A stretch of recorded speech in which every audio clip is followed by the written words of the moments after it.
झांसी के गरौठा से सपा के पूर्व विधायक देव नारायण सिंह यादव ने गरौठा के मौजूदा विधायक जवाहरलाल राजपूत के बयान पर पलटवार करते हुए कहा कि दीपक यादव की हैसियत पहले से मध्य प्रदेश के सीएम मोहन यादव से बड़ी है। वे मोहन यादव को पहचानते तक नहीं हैं। यह बात ईश्वर जानता है। रही बात भाजपा नेता वी.डी. शर्मा द्वारा खरीदे जाने की, तो किसी की इतनी हिम्मत नहीं कि वह दीपक यादव को खरीद सके।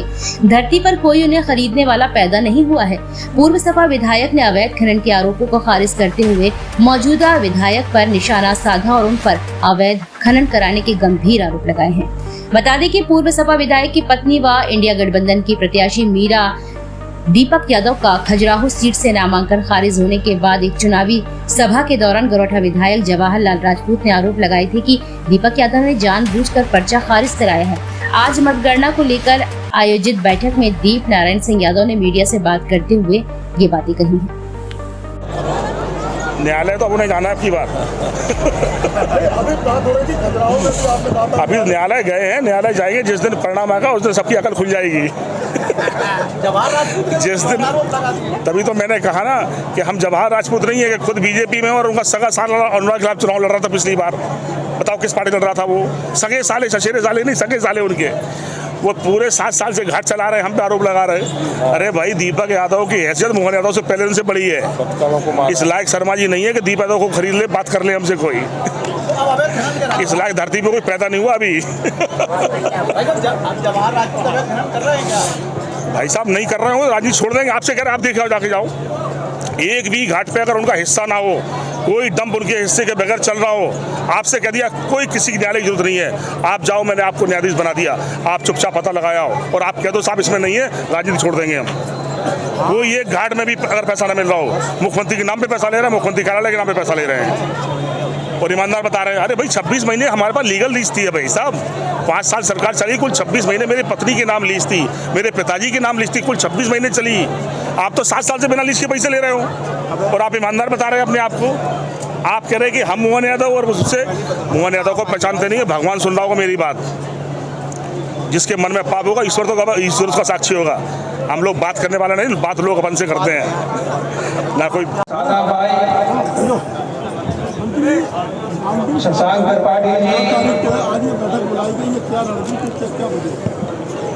सारे लोग जानते हैं कि इस महीने का इंतज़ार हम लोग पिछले 5 सालों से कर रहे थे, क्योंकि ये महीना परिवर्तन का महीना है।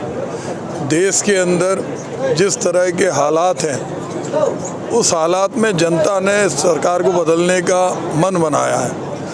आज इंडिया गठबंधन परिवार के सारे लोग चाहते थे कि सभी नेता एक साथ इकट्ठे होकर उनके साथ बैठें, उनसे वार्ता करें, क्योंकि 4 तारीख को जो उन्होंने मेहनत की है, जो फसल बोई है, उस फसल को काटने का समय है। हमारे सभी वरिष्ठ नेताओं ने, हमारे जो इलेक्शन के अंदर काउंटिंग एजेंट हैं, उनको निर्देशित किया और ये भी उनको वचन दिया कि सरकार किसी की भी हो, पूरी ताकत से जनता उनके साथ रहेगी।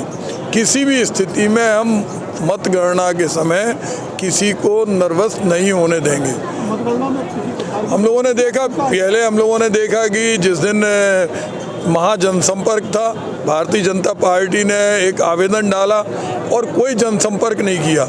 उसके बाद दूसरे रूट पर हम लोगों ने आवेदन भी किया, अनुमति अस्वीकृत भी नहीं हुई, फिर उसके बाद 300 लोगों पर मुकदमा लिख दिया। तो ऐसे में कार्यकर्ताओं के आत्मविश्वास को मजबूत करने के लिए जनता के साथ हमारे सभी नेता, खासतौर से हमारे चंद्रभूषण सिंह बुंदेला, गुड्डू राजा से हमने कहा था कि यहाँ के लोगों ने भी सागर में बहुत अपने रिश्तेदारों से कहा। हमारे भाई सबकी इच्छा थी, गुड्डू राजा ने ललितपुर मेहरौनी में प्रचार किया, झांसी में आए।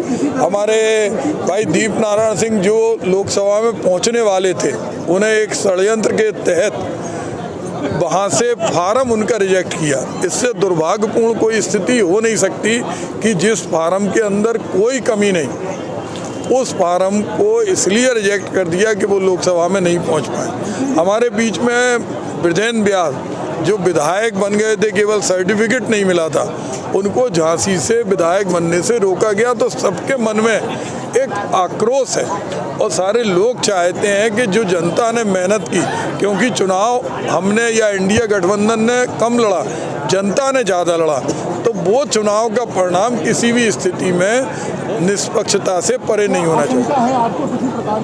नहीं, हम लोगों ने जो पूर्व का हमारा अनुमान है, हम लोगों ने आशंका नहीं, हम लोगों ने कार्यकर्ताओं के जो काउंटिंग एजेंट हैं उनके मनोबल को मजबूत करने का और उनको दिशा निर्देश देने के लिए ये मीटिंग बुलाई।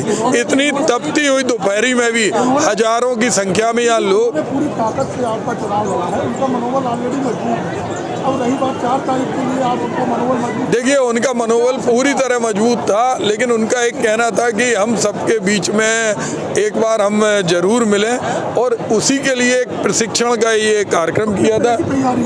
4 तारीख को हमारे जो सारे काउंटिंग एजेंट हैं वो सुबह 6 बजे वहाँ पहुँच जाएंगे, पहले जो पोस्टल बैलेट हैं, और उसके बाद जो जिस टेबल पे है उस टेबल पर जब तक चुनाव का प्रमाण पत्र नहीं मिलेगा तब तक वहाँ से नहीं हटेगा। आपके काउंटिंग एजेंट हो गए, दूसरे और जो कार्यकर्ता है बड़ी संख्या में, क्या उनको भी किसी तरह के नहीं, हम सब लोग जानते हैं कि सबकी मेहनत है, तो सारे लोग एक जगह इकट्ठे होंगे और वहाँ पर बैठकर हम लोग परिणाम का इंतजार करेंगे।